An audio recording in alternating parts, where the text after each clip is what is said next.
Welcome to Pro Practice, your guide to piano mastery. I'm Josh Wright, and today's tutorial is based on the Ballade from 25 Easy and Progressive Pieces, Op.100 by Johann Friedrich Franz Burgmüller, or as many people in the US say, Burgmüller. So, however you personally say, it's up to you.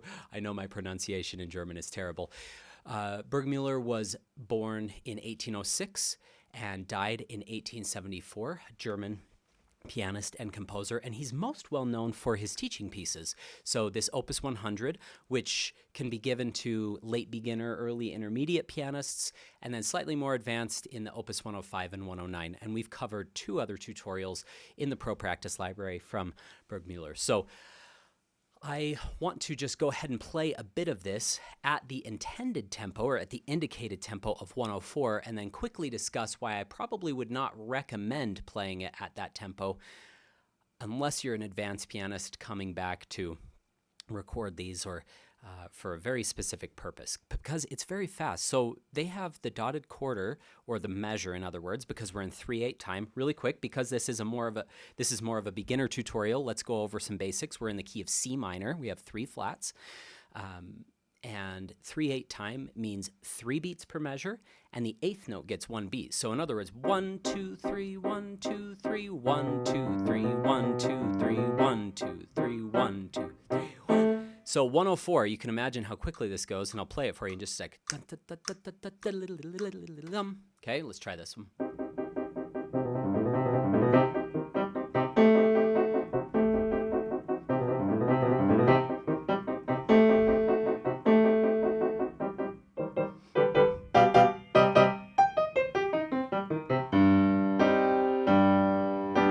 Little slowdown there is okay. Rest with a fermata.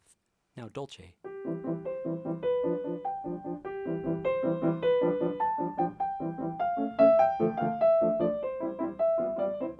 Repeat. Do something different. Maybe a little time.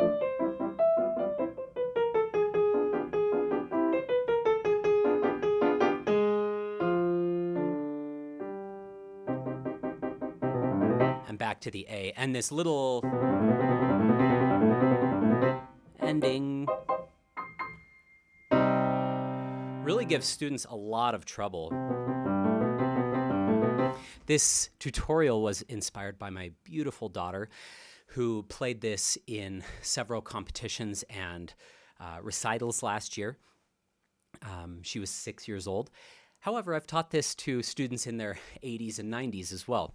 The reason I wanted to start out with the intended tempo and then quickly discuss why we may not use that, first of all, because students develop a guilt complex if they don't play at the intended tempo.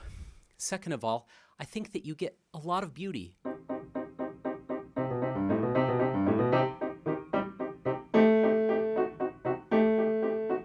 At much slower tempos, or tempi. My daughter played it about that tempo, if I'm remembering correctly, and you can go a little bit faster.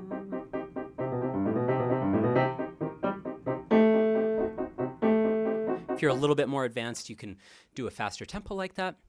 And feel free, if you've got the facility,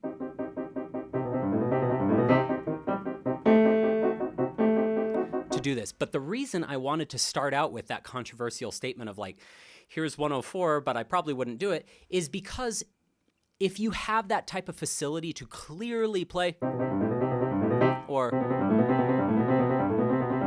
that takes a lot of control. I mean, I even had to review this and say, okay, make sure I have all of my notes precisely lined up for this tutorial, because anytime you have parallel octaves, I've played the Tchaikovsky concerto, and the end,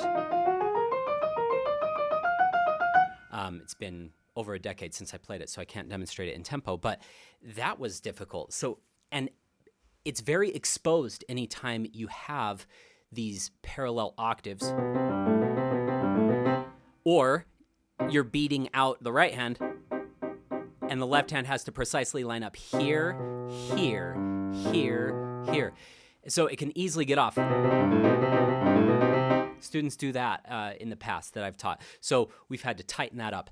Today's tutorial is going to have many purposes. First of all, I want to always keep music at the forefront. How are we going to express this? Because if you are expressing music beautifully, it's a very strange phenomenon that the technique, for some reason, becomes easier. When I say for some reason, I have many reasons behind that, but in most cases, it's because you're not overexerting. You're not having too much tension because you have a direction to the line, and then you release. So there might be a moment where you feel like good tension, like when you're exerting, and then it dissipates or you're building up to it. Students that have a lot of technical tension generally are not playing well dynamically. So keep that in mind. First and foremost, we're going to focus on the music.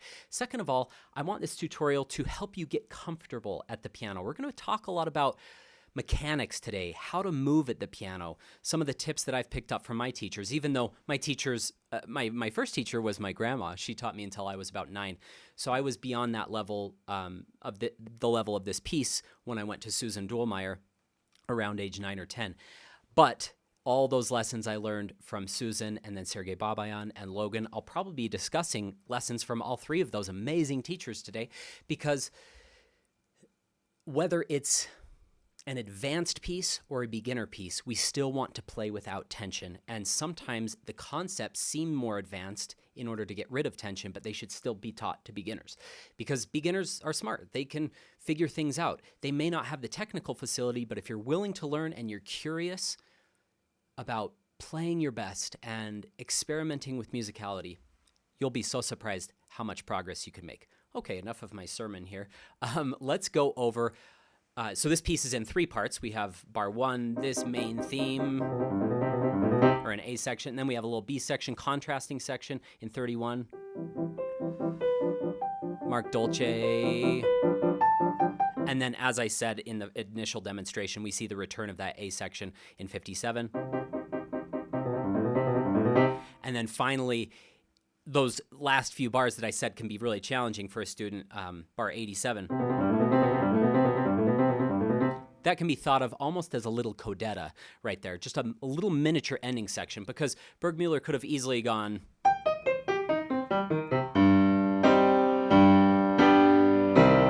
something like that and ended, but he extends it.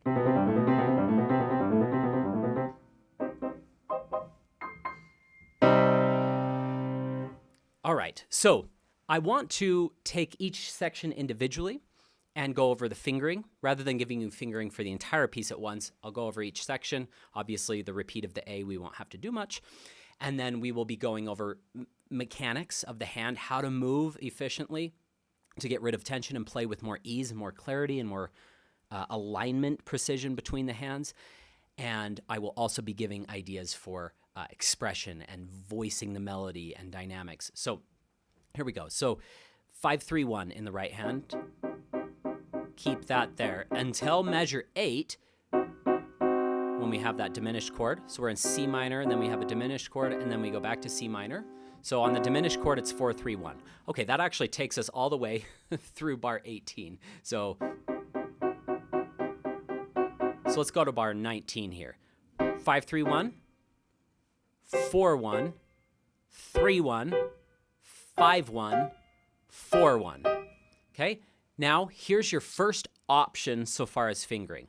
If you want to take this as written in this beautiful Vienna Urtext score that I have here, I always recommend getting an Urtext whenever you can. If you have the Alfred edition, though, that's perfectly fine. That's actually a wonderful book for this because it's a teaching edition. They put a lot of fingering suggestions in. They put a lot of recommended dynamic markings in general. I don't know about this particular piece because I have this Vienna Urtext, but it's a good edition. So whatever edition you're using, it might be different how they've notated this, but in here it has 5, 3, 2, 1, 3, 2 for the right hand, and then the left hand takes the next. The option that I have given students in the past is just to take 5, 3, 1, and then take 1, 3, 5 in the left, and then cross over 5, 3, 1, 5. The only thing you have to be careful of if you choose that fingering, make sure it's seamless, that it's not, or that I can't tell that you're dividing it between the two hands. It's perfectly even. Okay, whatever you want there. And then we have this G, and then 5-3. That's bar 4, 5, 6, 7, 28. 5-3, 29, 1. And then I'd probably do 5-2 if you've got large hands and you want to do 5-3. That's fine. You can, or you can jump up to 4-1. Totally up to you. But I personally like 5-3, 1, 5-2. All right, let's go through the left-hand fingering, and then we'll get into the mechanics. Okay, so bar 3 here starts 1, 2, 1, 4, 3, 2, 1, 2, 1, 4, 3, 2, 1, 3, 1, 5, 1. 5, 1. Watch that sforzando. The little SF, that's an accent marking. So we want to accentuate it. Maybe we take a little bit of time. Maybe we play it louder. I'd play it louder for sure. But maybe even take a little time. And you don't have to take the same amount of time. I know I'm skipping way ahead into the expression already, but want to get those wheels turning. Okay, picking up again in bar 11. 1, 2, 1, 4, 3, 2, 1, 2, 1, 4, 3, 2, 1, 3, 1, 5, 1. So just a repeat of what we already did. Okay, starting in bar 19 here, we have 1, 1 or 2, 2. Doesn't matter. I don't think I'd get cute and do like 1, 2 unless you really like that. That's fine if you like that. But you're going to be bouncing statically on these next measures. So I'd either go 1, 1 or 2, 2. Okay? And then the next bar, 3, 1, 4, 1, 5, 1, 5, 1. Okay, and then we already discussed how to do that arpeggiation on the next measure. So regardless, you're going to have 5 down in bar 4, 5, 6, 7, 27. Okay, and now this is up to you. You can do a 4-1, a 3-1, or a 2-1. There, whatever's most comfortable. I have big hands, so I like a nice open fingering, like 5, 2, 1, because I have to travel less far with the rest of my hand. Of course, I'm traveling to the 1 regardless, but rather than bringing the whole hand up, so my 4 is here, I like 2, 1. So you can do 5, 2, 1 there as well, or you could do 5, 3, 1, 5, 3, 1, or you could even do 5, 4, 1, 5, and then I would choose between 2-1 or 3-1 on that last one. Okay, so that finishes off the A section with fingering. Let's talk about some mechanics. How can we play this with more ease?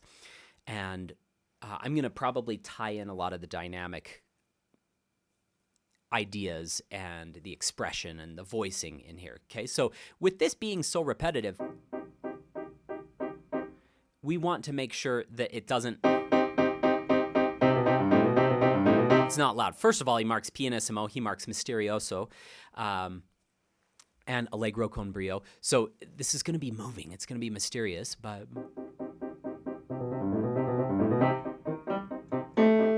we want to keep this quiet because anytime something repeats in music over and over again, our ears have a tendency to be drawn toward that. So you as the performer have to be thinking of being very, very soft there, okay?